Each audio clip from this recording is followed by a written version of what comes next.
Cedar Springs Public Schools' vision statement says that we aspire to be a place that enriches the world by cultivating learners who thrive within their communities. The stories that will be shared through this series certainly demonstrate how that vision comes to fruition.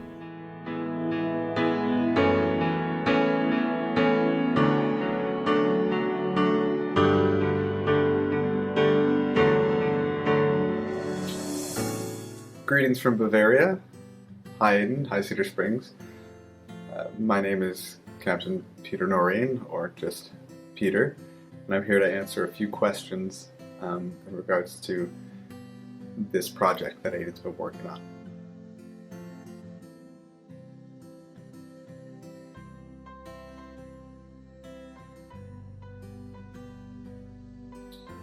So to describe my journey so far, since high school, I spent 1 year at Western Michigan University studying theater production, a natural progression from my interests and activities while I was in high school. On a whim, while I was studying theater there, I decided to apply to the United States Military Academy at West Point. Through a series of strange decisions, I ended up going and staying there and commissioning as a second lieutenant in the United States Army in 2014, and I branched into Army aviation, went through flight school at Fort Rucker, Alabama, selected the H-64 attack helicopter as my airframe of choice, proceeded to be stationed in Fairbanks, Alaska, married Mikkel Badge while I was there in 2017. After Alaska, I returned to Alabama for some advanced instruction, Captain's Career Course. And following Alabama, they've sent me where I am now at Kaderbach, or Ansbach, as it is also known, in Bavaria, Germany. One of my most memorable experiences at Cedar Springs was that of failure. I was involved in a lot of musical extracurricular activities, and I think it must have been as a senior, I decided that I wanted to compete as a solo pianist at the state level. And it mostly went very well, but during one portion of it, the sight reading event, I basically decided that instead of trying and failing at sight reading, I would just do something else altogether, causing me to fail in that particular event and not do well overall. So I dodged the embarrassment of performing poorly for the judges and my family and friend in the audience, but what really stuck with me was the disappointment that was voiced to me by my teachers, mentors, and others that went there, and really expected me to try my hardest. And instead of being able to accept that challenge, even if it meant failing, I decided in the moment to avoid that. And that kind of haunts me a little bit, and that's something I've tried not to do. But a lot of times, it seems easier to avoid the risk of failure than to put oneself out there. Since I graduated high school, it's weird to talk about one's professional accomplishments.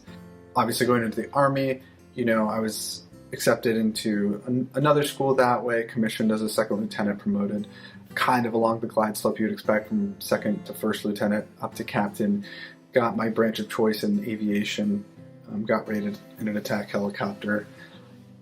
Army, I think there's a Napoleon quote about men will do a lot for a piece of ribbon, but there's a lot of awards and ribbons in the Army that go with that. When I think of my professional accomplishments, I probably think of flying helicopters, which is something high school me never would have even thought about doing, but is very cool.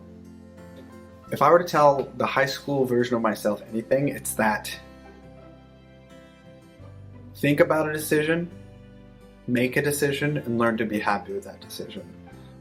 As you get to a certain point in your life, you're faced with what seems like a million different ways you can go. You can go to this school or that school, you can study this, that, or the other thing. You don't have to go to college. You can go to a technical school. You can, work a well-paying job right out of high school without going for that degree in anything. You can take a year off and then go back to school. There's, a million and one ways to do it. And other than things that are obviously not right, there's no wrong way to do it. but it's hard because you're losing out on that opportunity cost. So I struggled for a long time after I explored that fine art side of me that really liked doing theater and performing and music and thinking about doing that professionally. And then I ultimately went and have spent, the last 10 years of my life in the military. And I struggled with that decision because I wanted to do both at the same time. And really the only way to guarantee that I was not happy was to think about doing the other thing. All right. Thanks for the opportunity to talk with all of you. That is all I have.